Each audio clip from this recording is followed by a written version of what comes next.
my channel. As you can see, I have a very special guest with me today. This here is Dr. Umar Johnson, and for those who don't know who you are, do you mind giving them a brief introduction? First, I want to say it's an honor to be here with my good sister, Destiny. It's an honor to be interviewed by her. She came out and supported us last Saturday at the first annual Frederick Douglass Marcus Garvey Academy Unapologetically African Festival, and it was great. I am a doctor of clinical psychology, a certified school psychologist, certified school principal. I am an author of 2 books, Psychoacademic Holocaust, The Special Education and ADHD Wars Against Black Boys, and I'm also author of my new book, Black Parent Advocate, The Art of War, for dealing with America's public and charter schools. I have basically spent my 21 years as a school psychologist helping parents rescue their children from special education exploitation and ADHD opportunism. And so my job is to help parents navigate the underground railroad of the miseducation machine. And with the help of God and the support of our ancestors, we have saved hundreds of thousands of black boys and girls, not only in America, but all across the world, from being abused through special education and from being hurt through psychiatric medication. Right now, I'm working on renovating this beautiful 4-building campus that we have, the Frederick Douglass and Marcus Garvey Academy. If all goes well, the elementary school will be done by the end of the year, and then we want to start working on the Frederick Douglass High School right across the street. But it is definitely a journey. It is a struggle. It is a all-encompassing effort and mission to try to build these schools for our children. But I take the struggle and the pain and the effort as a message from the universe that says, if this is what you really want to do, you're going to have to prove it to us. So I just take it as an initiation into the greatness of what will happen here on this campus. And if you want to donate, please get on your Cash App and help us. $FDMG School on the Cash App. That's cash.me/$FDMG School, or get on your PayPal at paypal.me/FDMG Academy. Thank you. Before I start, congratulations again on your first annual Family Festival. Can you briefly talk about that? I was there and it was an amazing experience. And if you wasn't there, you missed out. But next year, right? Yes, September 10th? September 10th. But can you briefly tell us what that was for and how did it come about? I originally was going to do the Family Festival last summer. Okay. But I changed my mind and said the school isn't open yet. We should not be having a festival until the school is open. And then this year came and the school still wasn't open. And once again, I said to myself, do we need to delay the festival until the school is open? And then I came to the conclusion, after consulting with my ancestors, that we should not wait, that we should still honor and celebrate the progress we've made up to this point. Because after all, when we began the fundraising effort 7 years ago, we had no school and no money. And now we sit here with 2 schools and 4 buildings total. So that is worthy of honor and worthy of celebration. And the main reason we went ahead with the Family Festival this year is I wanted to celebrate all of the donors and supporters who have stood with me and stood with us these 7 years, because you all have had to undergo the scrutiny that I have had to undergo. You guys have had to undergo the sabotage, the vandalism, the setbacks, the stresses. I didn't suffer them alone. I suffered them in concert with my supporters and my donors. And so the main reason we went ahead with last Saturday's celebration was to honor you guys for standing with us. Well, thank you, because it was amazing. It was the best feeling, and I almost cried, but I said, tough it up, Destiny, come on now, because it was very historical. And I'm very proud of you. The coach is very proud of you. And I don't care how many people try to knock you down, continue doing what you're doing, because we need you, we appreciate you, and we love you. Thank you, Queen. Thank you. So I'm going to get into your school. Sure. Your school is FDMG, which stands for Frederick Douglass Marcus Garvey. Why did you choose Frederick Douglass and Marcus Garvey? Great question. The reason I chose Frederick Douglass and Marcus Garvey Academy is, firstly, I'm related to Frederick Douglass. Frederick Douglass is a cousin on my paternal side. More specifically, Frederick Douglass spent his childhood with my 4 times great-grandfather, Stephen Henry Bailey. They spent their life together on the Tuckahoe Creek in Talbot County. He actually mentions cousin Stephen, grandfather Stephen, by name in his autobiographies. And I actually visit that grandfather's grave along with my grandmother, Caroline Wilson Bailey. They're buried about 2 hours from where we're sitting. And I normally visit their grave once a year. And I haven't been in about 2 years, so I need to get back and put some flowers there. But I'm related to Frederick Douglass, and I also believe that he may have been the greatest black leader of our race in this country in the 19th century. So it was a bloodline thing, but it was also a thing of honor because of the great things that Frederick Douglass did. He is the only leader we had who was both a leader during slavery and after emancipation.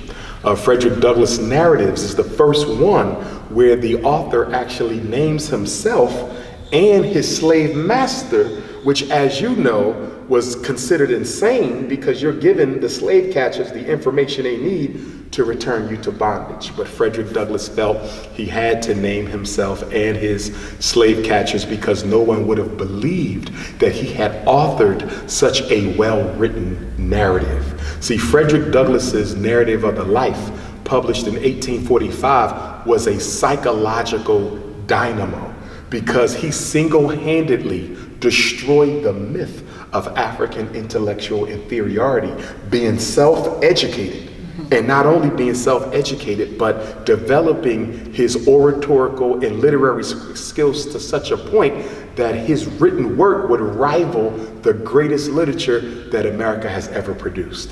So Frederick Douglass is so important to us historically, philosophically, culturally, and in other ways that have not yet fully been explored, but will be explored at FDMG, because the life and work of Frederick Douglass will be a curricular focus. So you have to pass Frederick Douglass class. I love that. And then the reason I chose the Honorable Marcus Garvey to also be the namesake of the school is I'm former Minister of Education for Marcus Garvey's UNIA-ACL, which at least at one time was based in Philadelphia. But not only that, he's a Leo like me, and he's the greatest Pan-Africanist of all time, and I would argue the greatest black leader of the 20th century, and probably the greatest organizer of any race in modern history. And so with Douglass being your revolutionary integrationist, and Garvey being your revolutionary Pan-Africanist, I felt that those two represented the opposite ends of the political spectrum of Black America, which would allow me to take our boys from the integration of Douglass to the nationalism of Garvey and be able to explore all of the various philosophical positions between the two. So you're looking at a spectrum of Black consciousness anchored on each end by Douglass and Garvey. I understand. That was very, very well said. I don't know what I expected, nothing but the great come from Appreciate you, you. but that was very well said. My next question is, when did you realize it was time for you to open a school, and why? Was this something you always wanted to do, or is it just? These are some good questions too, by the way.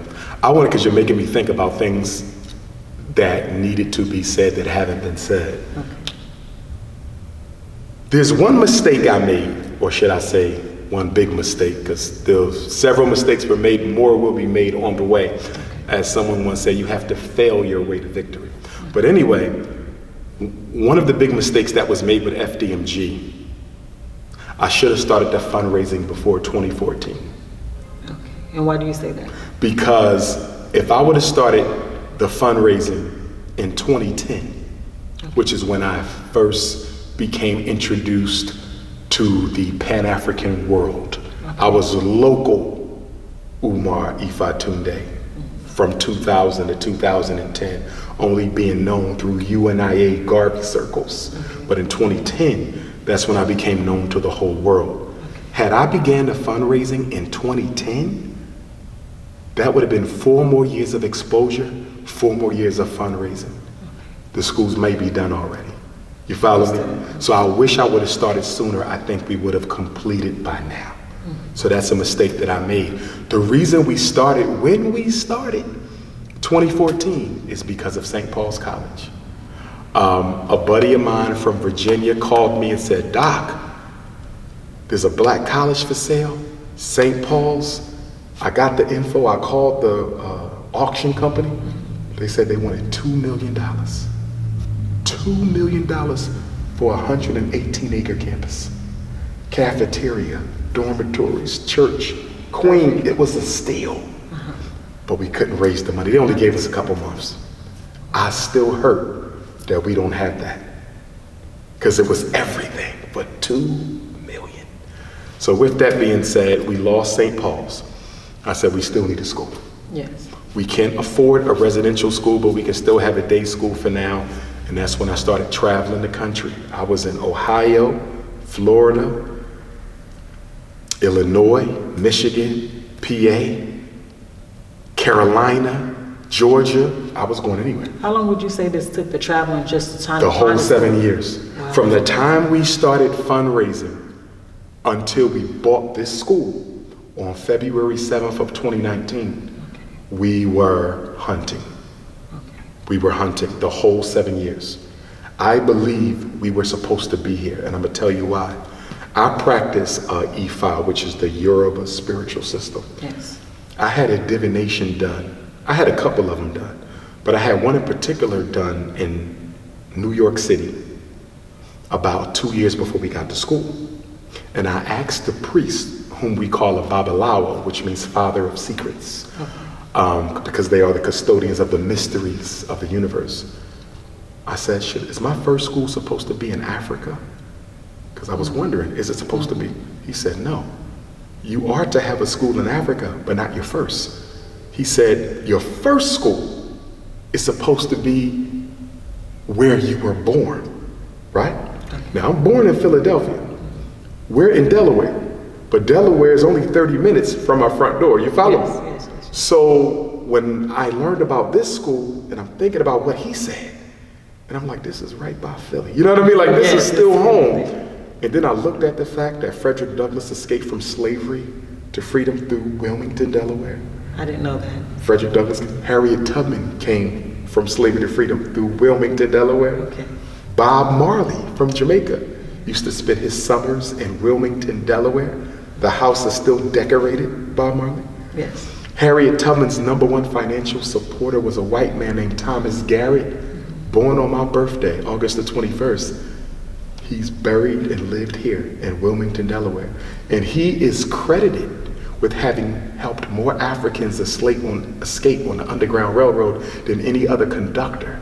And he's buried a few minutes from where we're sitting. And this is a white man? A white man, born on August 21st. You're right there. And then Henry Highland Garnett, one of the grandfathers of Pan-Africanism, his family ran away from Maryland, a county away from where Harriet ran away from, and a county away from where Frederick Douglass ran away from.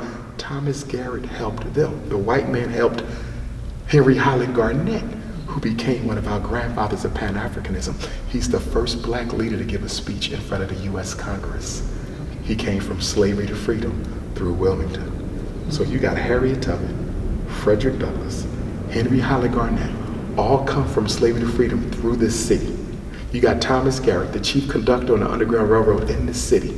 Bob Marley from Jamaica, Garvey Land, spent his summers in this city. Now it's really going to get spooky. Marcus Garvey's Black Star Line steamship company was incorporated in 1919. Guess where? Delaware. Okay. When did we get our school? 2019. We got the school on the centennial of the Black Star Line Steamship Corporation in the same state. Is that a coincidence? No. So the numbers, Yes. you might say, Doc, how do you keep going? People vandalized the school. They slandered the school. They sabotaged the school. The contractors. This here school? This one. Okay. The contractors have been trying to overcharge you. They don't finish the work. You know, people accusing you of taking too long. What keeps you going? It is my belief, because of all of these coincidences, that we're meant to be here. Yes. It too much lines up. Even when we got to school, not only 2019 was the centennial of Garvey's Black Star Line incorporated in Delaware, and the Garveyites who filed the paperwork came from Wilmington, but Frederick Douglass, his bicentennial of his birth, February of 1818. Yes. February of 2018, he became 200. He doesn't become 201 until February 14th of 2001, right? Yes. We got to school February 7th, 1 week before Frederick Douglass's birthday, during his bicentennial year. Yeah.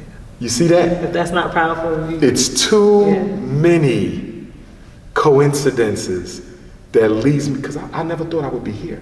I thought I was going to be in Chicago, Detroit, because these are big time Dr. Umar cities, you know? And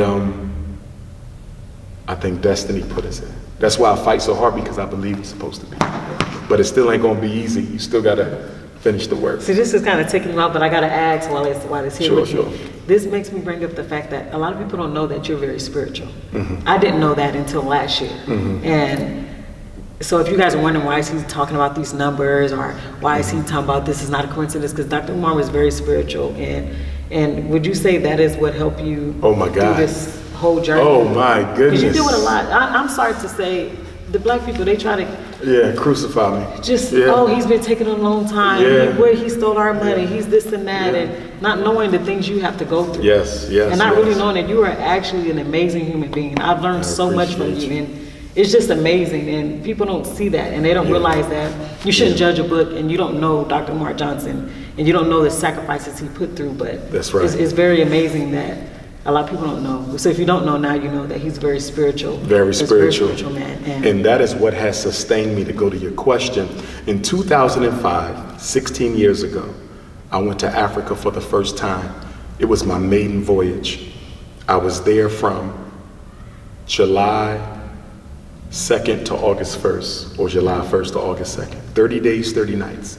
Ethiopia, South Africa, Nigeria, Senegal. I literally went around the continent. A week in each. Came in through Ethiopia, went out through Ethiopia. Another coincidence, our first festival was on Ethiopian New Year. Yeah, I remember you shouted that out. You see, and I came into Africa, and out of Africa, my first visit ever through Ethiopia. So, we get to Gorée Island, Senegal. This is the last week of the trip. We go to the slave dungeon. I take out some water, I pour libation. I never really did a real libation before, but I said, I gotta do this, I'm here, let's see what happens. I was raised Muslim and Christian, so I knew nothing about ancestors, except from what I heard through consciousness. I start crying in the female slave dungeon in Gorée Island. So I'm out in the Atlantic Ocean, in the female dungeon, I'm crying. And you know, the feminine principle, you guys birth, you give birth. And so I just asked my ancestors, I said, listen, y'all brought me here, take me back, and I'm trying to remember what exactly I said, but give me the power I need and the support I need and the tools I need to prove that you all didn't suffer in vain, that you didn't die in vain. Let me be the vessel through which you do your work. I'm serious about this. Give me the job, but make sure I'm successful. I start crying. I get back to the hotel room. I'll never forget this. It's still daylight. I call my mother, let her know I'm okay.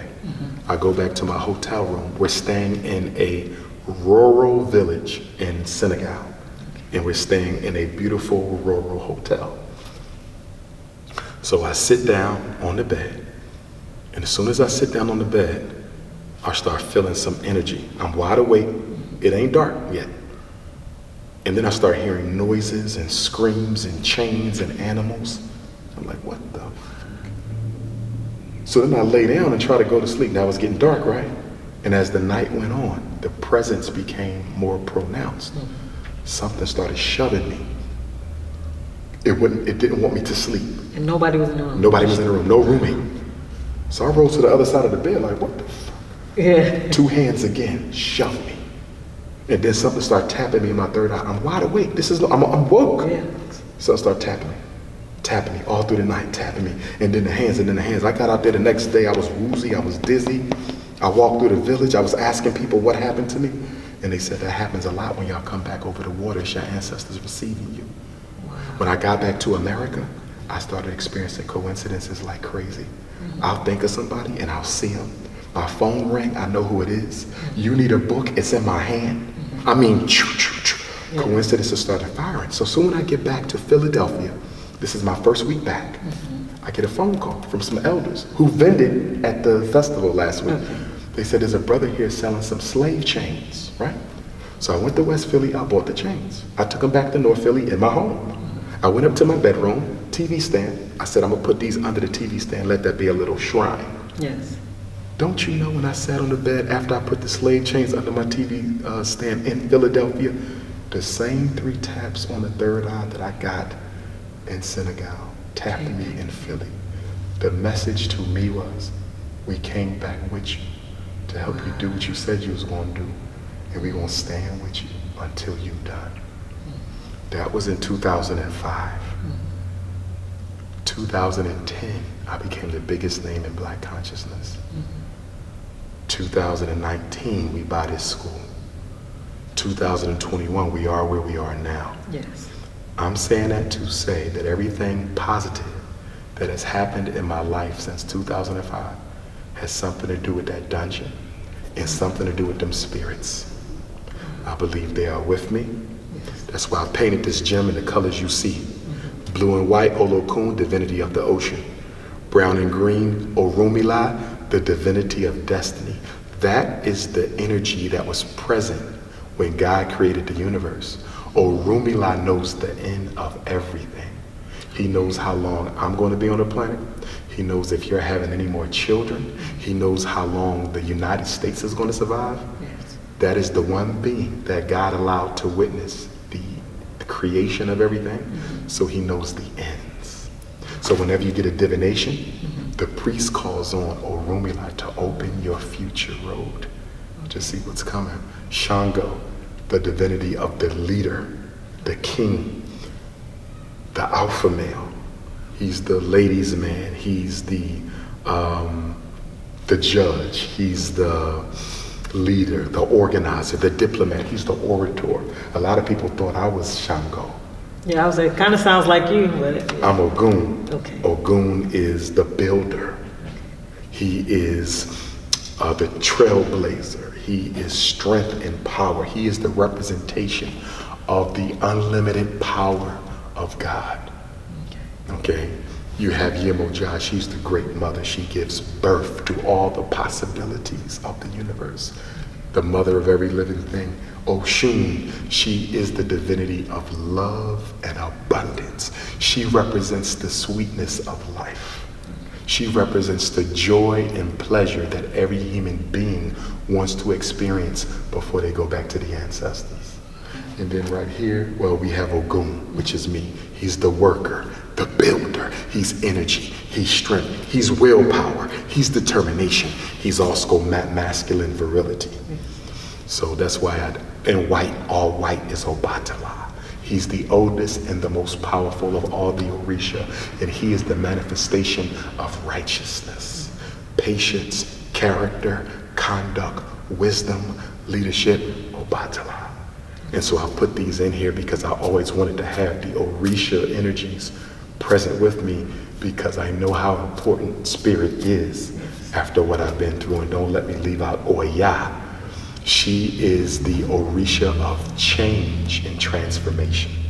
She's the hurricane and the tornado.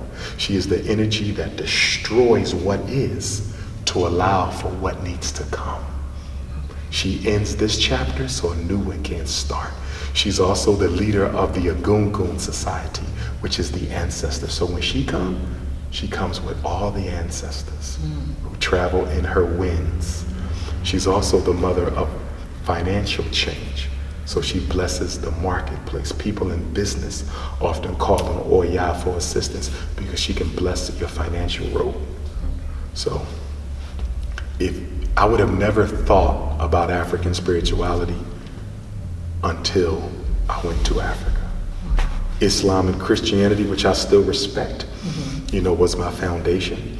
But without question, African spirituality is my elevation. I wouldn't be here if it wasn't for tapping into all of the great and mighty energies that God gave us the privilege of being able to interact with. And it makes sense because I grew up Christian, and ever since I've been practicing what I've learned from you and just learning, I've been more blessed than ever. Yes. Since I've been calling on my ancestors and things like that. And yes. So it makes sense with everything that you're saying. And so I'm just... And the one thing we try to get people to understand about African spirituality, not that I'm a master because I'm a novice, I'm still learning too.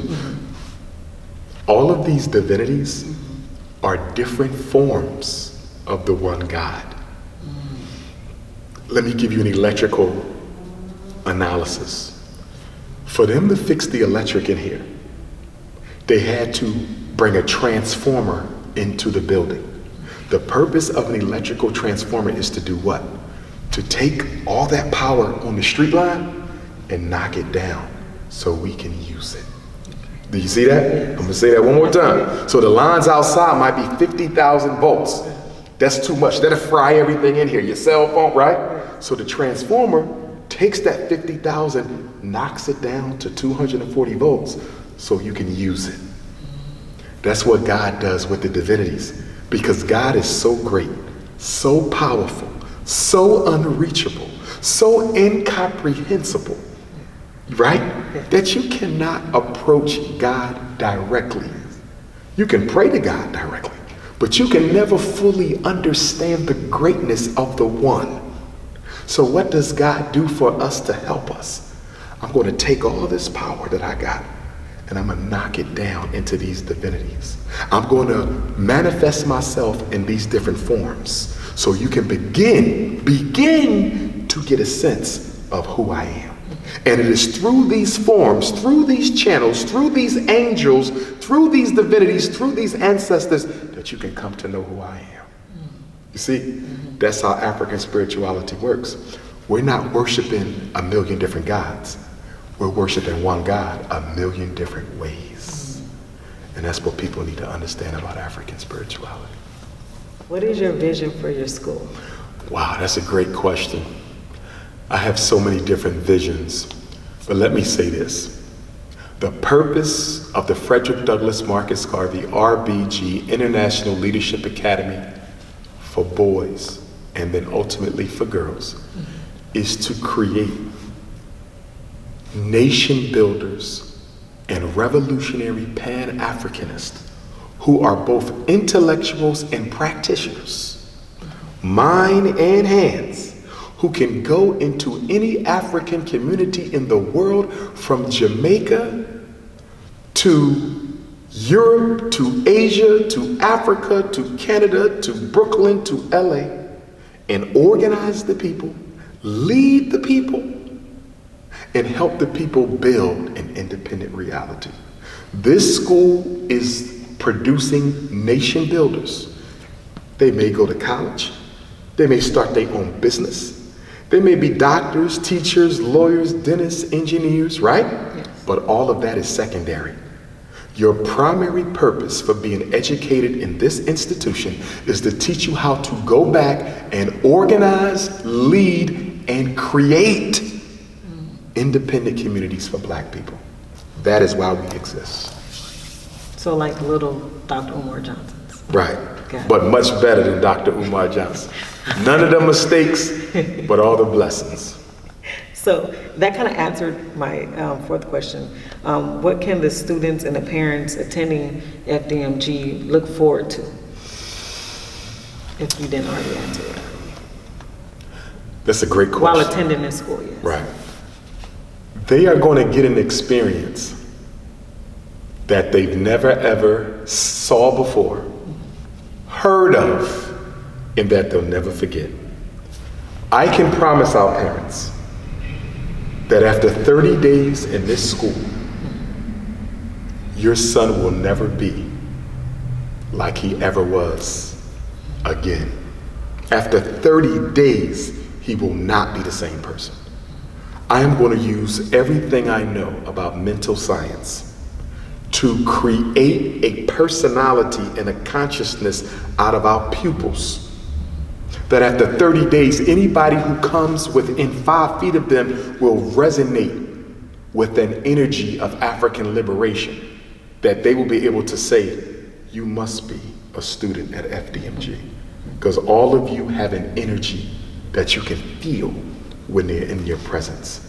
That's why I call this heaven on earth. Because in this heaven, in this community, this campus, which is a mini nation, we're going to create the angels of heaven that go back and bless their people by helping them become independent. That's amazing. So 30 days. 30 days, they won't be the same. Because when we began Sister Destiny, school will not start in the classroom.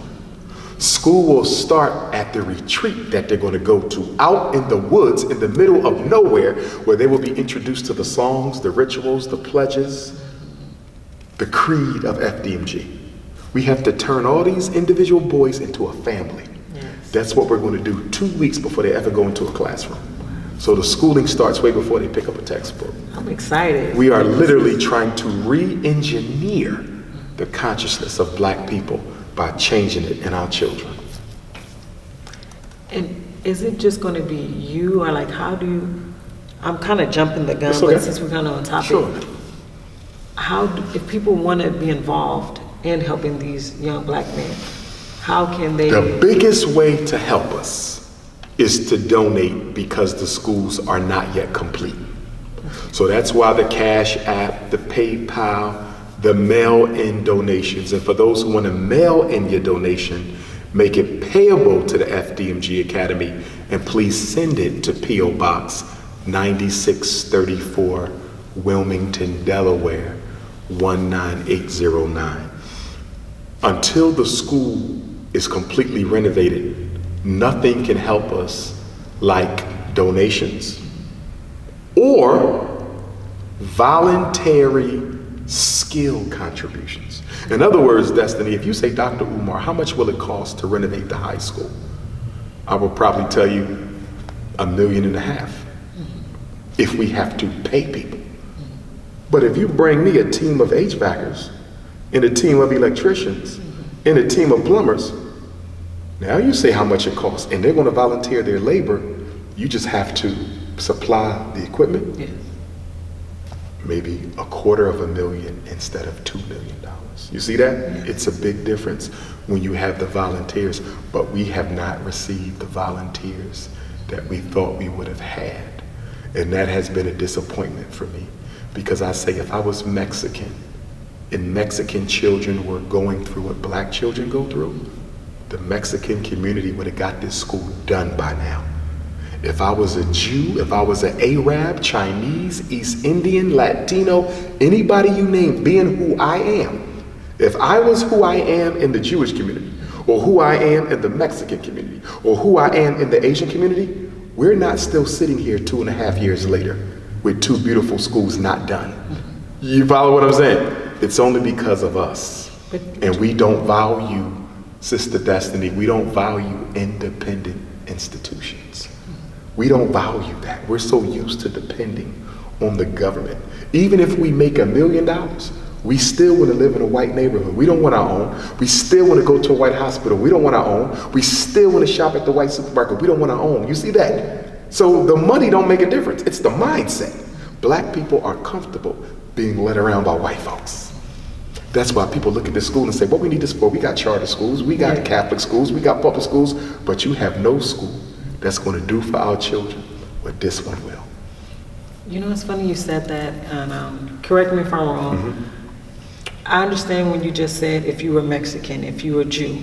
However, the person of your status, the leadership you carry, a lot of people, it's a threat to that, to them. So, you know, someone just easily got a lot of donations for some that's not going to really help the community. Yes. And they don't have a status like you. They don't. And it goes back to what They you were don't. just telling me when you were praying in Africa to the ancestors to be able to just allow you to be successful. I think because you're so great, that is not really going to come so easy like you thought, because you're doing something so powerful.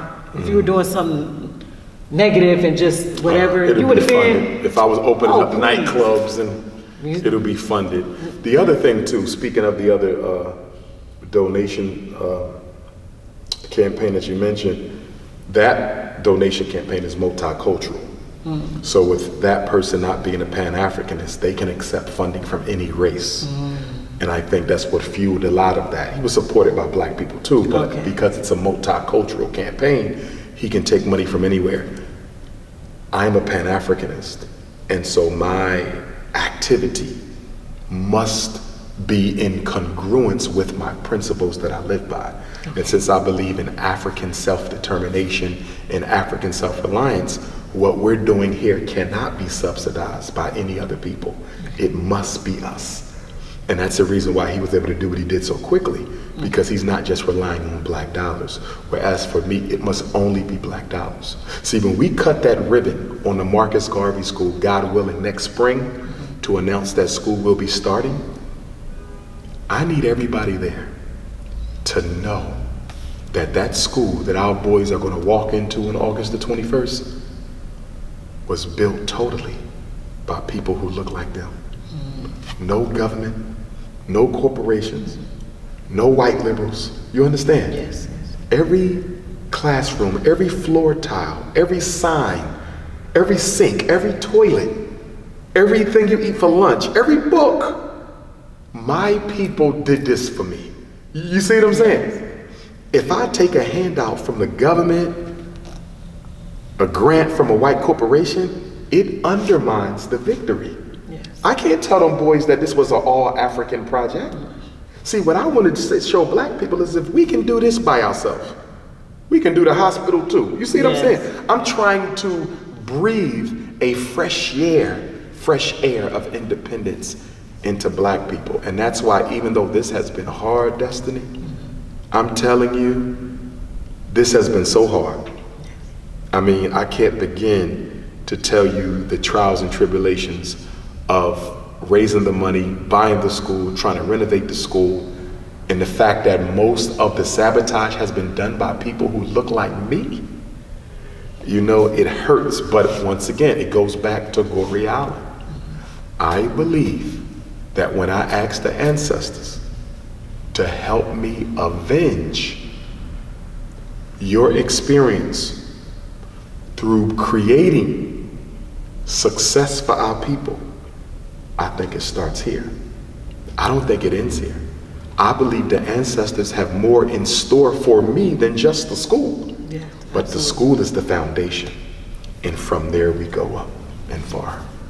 So my next question, what advice would you give black boys right now today with everything that's going on, all the distraction and just all the nonsense? What would Dr. Umar Johnson tell?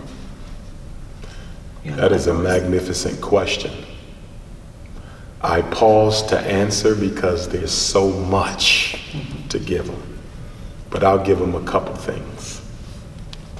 If I was talking to young black males and I would never see them again, I would probably say, number one, what is your passion for living and how can it benefit your people? If your passion cannot be made to benefit your people in some relevant way, then it is not your passion. That's just your playground. Find your passion. Why were you put on this earth? And of course, from an African perspective, all of us have a purpose. Yes. God creates nothing in jest. Find your purpose for being here and give your soul to it. That's number one. One of the reasons I'm able to sustain the hits that come, Sister Destiny, I'm walking in my purpose. Yes. Even though it's hard, this is what I was put here to do. And because I know it, I don't have to second guess myself. Yes. A lot of people are tormented by their uncertainty. Are you following me? Yes. It's like the doctor who goes to work They're making good money. They saving people, but I don't really know if this is what I want to do. You know, I don't know, is this what my life, I don't get no purpose out of this. Yes. A lot of people are tormented by their uncertainty. I'm not. I'm tormented by coons.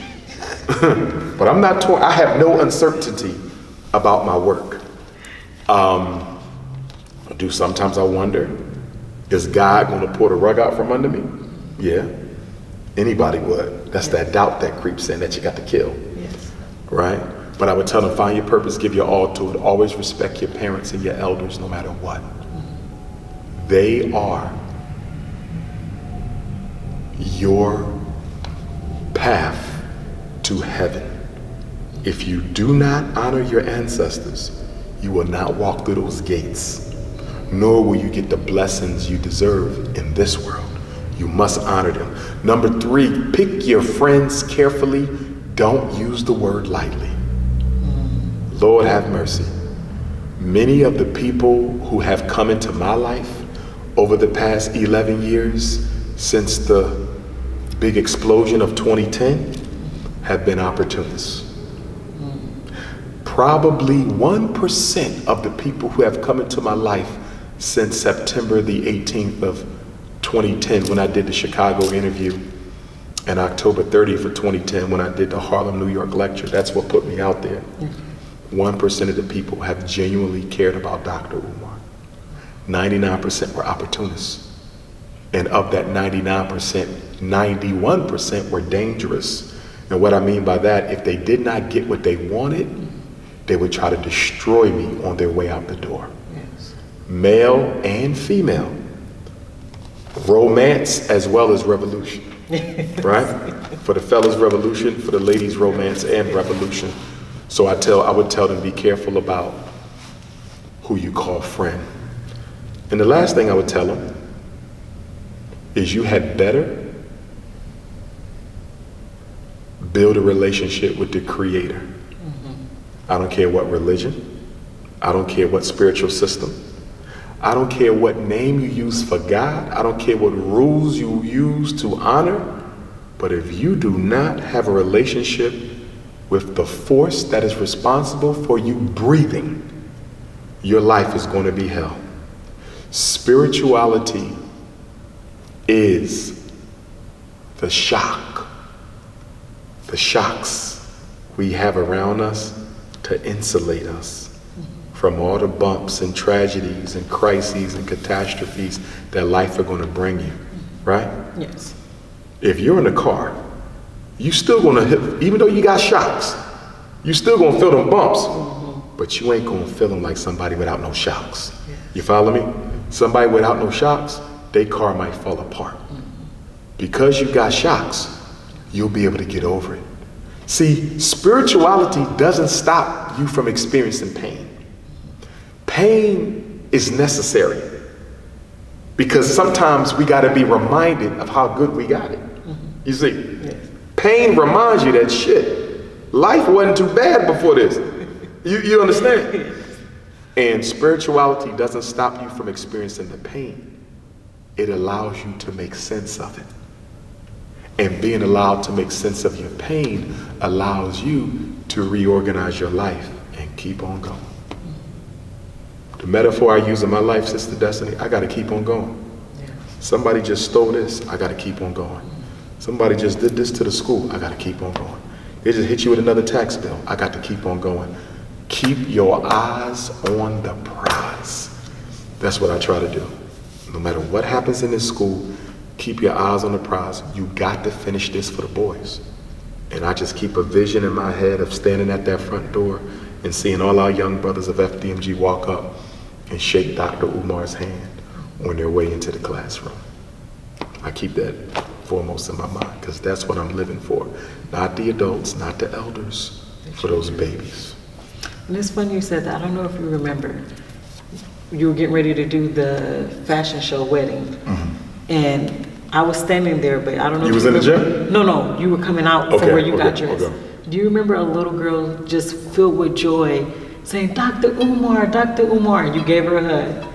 That was my most memorable, powerful experience at the event because the joy that you bring to children, and she was just so just happy and just excited to see you. You gave her, that was my favorite part of the whole event, because the joy she had, just saying your name and knowing that you were such a great, powerful leader.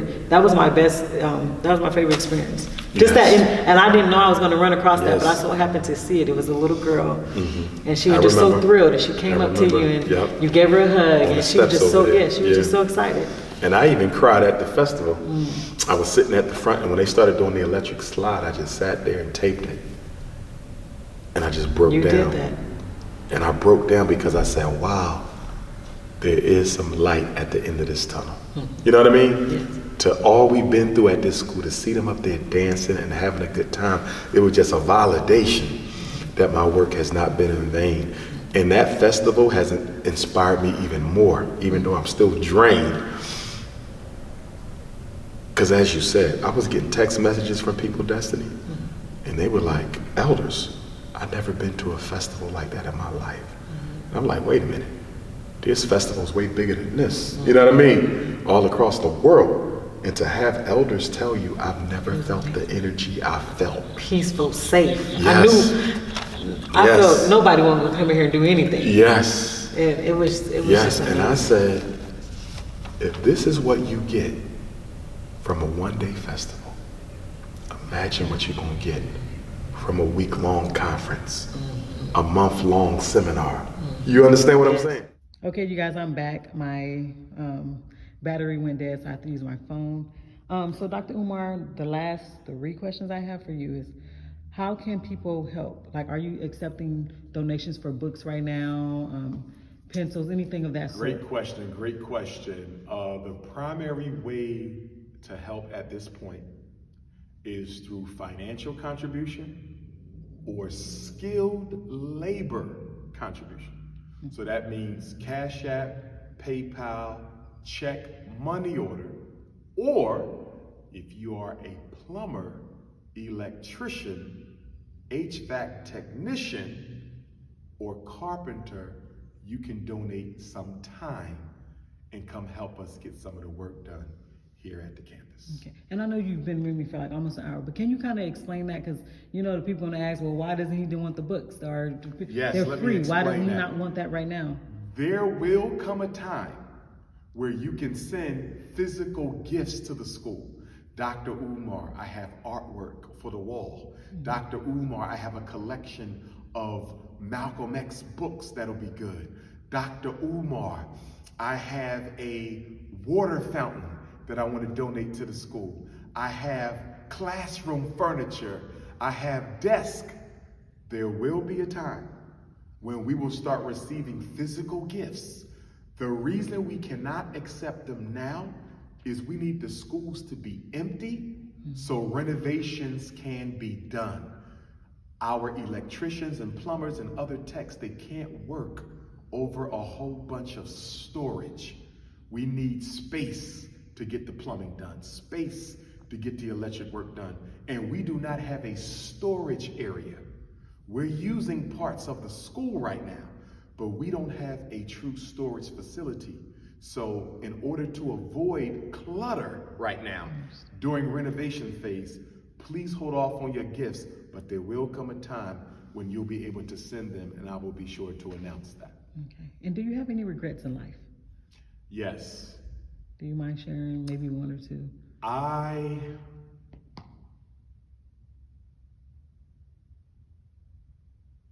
One, if I knew that I would be chosen to do this job, which I would date to 2010, I would have been married by 2010. Because at this stage of my life, it's very difficult to meet women who want you for the right reason and are serious and sincere enough to stand by you through the good and the bad. And I think if I had a wife who I went home to every night, I think I would be so much further in the work that I am now. Because even if you have good workers, and I do have some great sisters who work with me, they go home to other men.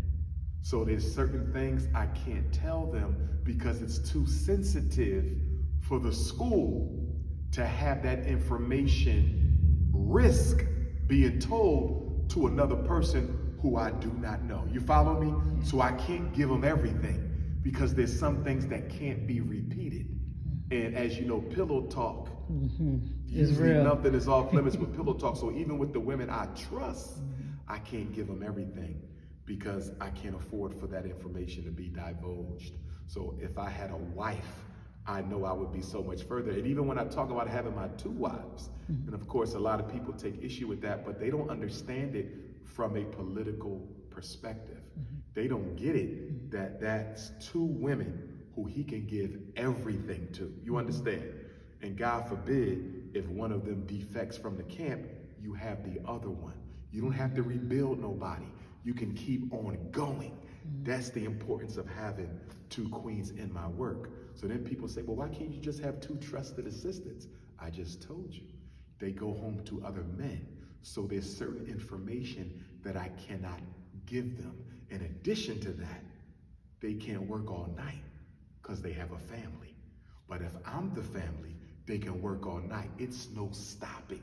I can't begin to articulate all of the different benefits, non-sexual, that come to me in my work by having 2 women who walk that walk with me 24 hours a day and 7 days a week. What you're saying is you think this Dr. Umar is something, but if you had your wife, you would be out of this world. That's what you're saying. 2 hard-working, serious, dedicated, confidential women. Oh my goodness. I don't know where we would be by now. So I do regret not getting married before 2010. I regret having not been more responsible when I dated my daughter's mothers, because I have never reconciled with myself the fact that my children were raised in the home without me and with other men who may not be bad people, but are not the Pan-Africanist that I am. And so my daughters were not raised with that serious Pan-African, African-centered consciousness and personality that I would have liked for them to have. And I can't blame nobody for that but myself. So I regret that too. Okay. And so you talked on the issue. Thank you for being very honest about that last part. So if you're still single, and if you're still accepting, wifey resumes? The interesting thing about the wifey resumes, they're not coming? No, they're coming. The 2 most interesting thing about the wifey resumes is most of them have come from women under the age of 35. See? I'm very shocked. I thought most of them would come from women between 35 and 50. No. Oh no, Dr. Umar. Most of the women are from 25 to 35. So I'm like, some of you You don't like that? Or is it just...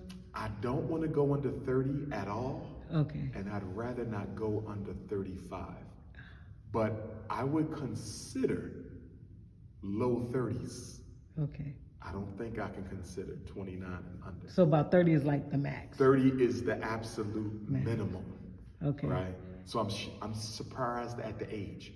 But I interpret that to mean that there's not a lot of young brothers for our young serious sisters. You follow me? If I'm getting all these wifey resumes from 25 to 30, that's telling me that our brothers who are 25 to 30 either are not interested in our sisters or are not serious enough for our sisters to be interested in them. You follow me? Yes. So that's a group that I'm going to have to pay attention to when I start doing my singles only seminars.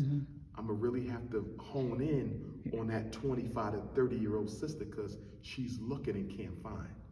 The other shock about the wifey resumes is that I'm getting them from a lot of women who are they have processed hair, like blonde. Oh.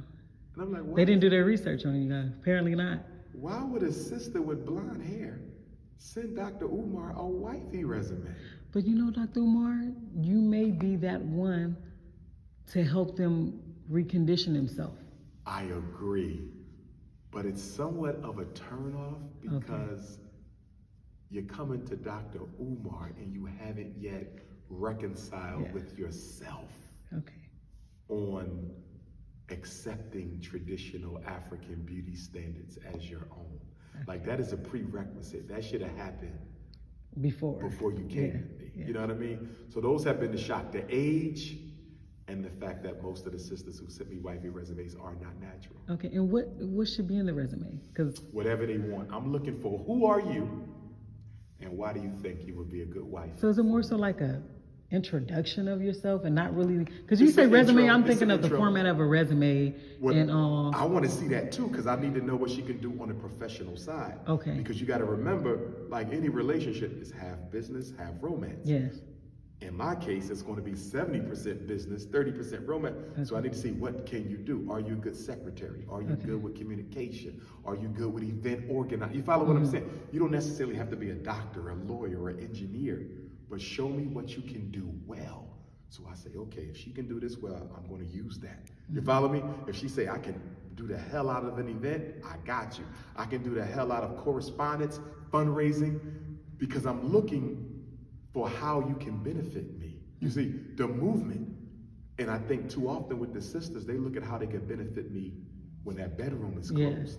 That's important, but that's not more important than what you can do for the movement. You follow what I'm saying? I love all that, but that is not more important than what you can do in that office. Yeah. Because if you can't do nothing in that office and all your talents is loaded towards the bedroom, I don't need you. No use. You've got to be able to walk out with me and represent me, and also be able to get stuff done when I'm not around. So to clarify, a resume is fine, and also like an introduction is what you mean by a wifey resume. Should I follow you? No, follow me. Oh, Stay live. Okay. This is Queen Mother Amy Jakes Garvey, the second wife of the Honorable Marcus Garvey, right? Okay. You got to be her. Okay. She was able to keep the work going when Garvey was in jail. You follow me? Okay. The work never stopped. She is the reason we have Philosophy and Opinions of Marcus Garvey, because she compiled it while he was in jail to raise money for the trial. Okay. So without her, there would have been no Philosophy and Opinions. And then we have Queen Mother Anna Murray Douglas, the wife of Frederick Douglass. This is the woman who came up with the escape plan that he used to run away from slavery to freedom. She's the one who made the sailor outfit that he wore to disguise himself as a seaman. She's the one who gave him the artificial slave travel papers that you had to have to travel as a slave. She was the architect of Frederick Douglass's freedom. She held the family together after freedom when he was always on the road traveling. She helped with the Underground Railroad when he couldn't. You see what I'm saying? Yeah. I need women like that. I understand. You think she was on Facebook, Twitter, Snapchat? No. You see? Dancing, I carrying need that on. I need a young woman who has an old-fashioned spirit. You feel me? A young woman with an old-fashioned spirit. That's And where do they send a resume? Two of them. I need one of them and one of them. Where do they send the If resume? anybody needs to reach me, whether it's the wifey resumes or they just want to talk to me, ideas, concerns, questions, Dr. Umar Johnson at yahoo.com. Dr. no period, DRUMARJOHNSON at yahoo.com. You can also email me through the website, drumarjohnson.com. If you want to work at the school, send your resume plus cover letter plus photo to FDMG Resumes with an S on the end. FDMG Resumes at gmail.com. And if you need to reach me by text message, 215-989-9858. That's 215-989-9858 or 844-4-Dr. Umar. That's 844-4-DRUMAR. You can reach me directly. Thank you so much for your time. And it is no better way to end an interview by asking, what is a fun fact about Dr. Umar? Is there any talent, something that you've never told any person that ever interviewed you? I get an exclusive, something about you. It could be like you can really make a pancake. You play guitar. I make a pretty good salmon. I love to watch scary movies and eat ice cream. Y'all know I like to crack jokes. I would also say that I am a homebody and an introvert more than any of you would ever know. Y'all probably think he's an extrovert because I'm always on stage. And you probably think I like to be out all the time because I'm always traveling. I'm the opposite. When I don't have to organize, when I don't have to lead, when I don't have to speak, when I don't have to motivate, I like to stay in the house. I like to watch my movies, and I like to go into myself, meditation and thinking. I am very much an introvert and a homebody. My mission requires me to be on stage. My mission requires me to interact with the people, but when that's done, I am a reclusive. I go back into the hut and I stay there until it's time to go back out because I have to keep balance in my life. You see, and that's another reason why I need the wife, because I need to be cared for at home the older I get. Yeah. So the wifey thing it'll come when it's ready, but I got to keep that balance. And people say, you're nothing like you are on stage, because that's the Prince of Pan-Africanism. This is just Dr. Umar. Different personalities for different things. Thank you so very much. No it's been an honor. Thank you. And I appreciate your time. You guys support the school at... Hit the Cash App. Yeah, hit the Cash App. FDMG School. Hit the Cash App. Also hit the PayPal. PayPal.me/FDMG Academy.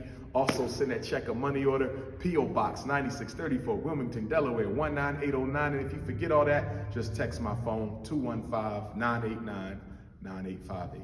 Peace and Pan-Africanism. Thank you.